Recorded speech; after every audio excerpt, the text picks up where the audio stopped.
His name was Elias Merrill, third engineer on the freighter Callisto Queen. On the 14th of March 2191, the Queen suffered a catastrophic reactor scram while unloading at Phobos Station. The blast tore the engineering ring away like the lid off a tin can. Elias was on Eva, patching a coolant line 30 meters from the hull, when the ship simply ceased to exist behind him. The explosion shoved him outward at 8 meters per second, fast enough that Phobos traffic control lost him in the debris plume, slow enough that he had time to watch the Queen's running lights blink out one by one. Then there was only silence, and the lazy tumble of his suit lamps across clouds of glittering shrapnel. He had 43 hours of air, maybe 50 if he dropped the CO scrubbers to minimum and slept. The suit's emergency beacon screamed on every frequency. No one answered. Elias cut the beacon after 6 hours. It was draining power he might need later, and the silence felt honest.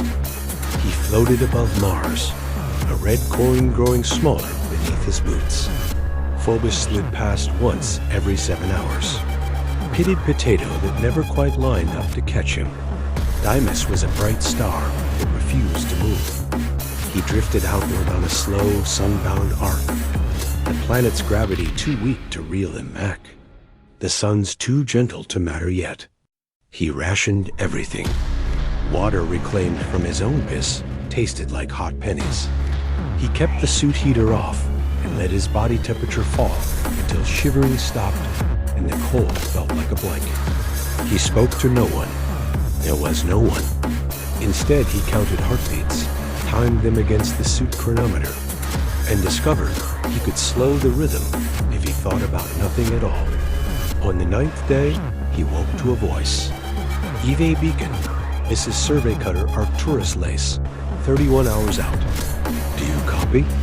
He tried to answer and found his tongue frozen to the roof of his mouth. He clicked the push-to-talk twice, Old Morse for yes. They found him 72 hours later, unconscious, core temp 29 degrees Celsius, blood thick as syrup.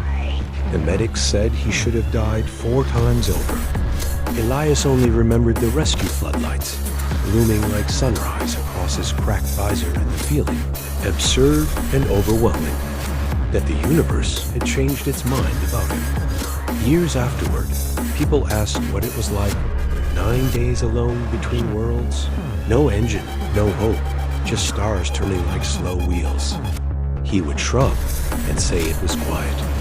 But sometimes, when the station lights dimmed for night cycle, he would close his eyes and feel the cold return, gentle, patient, almost kind.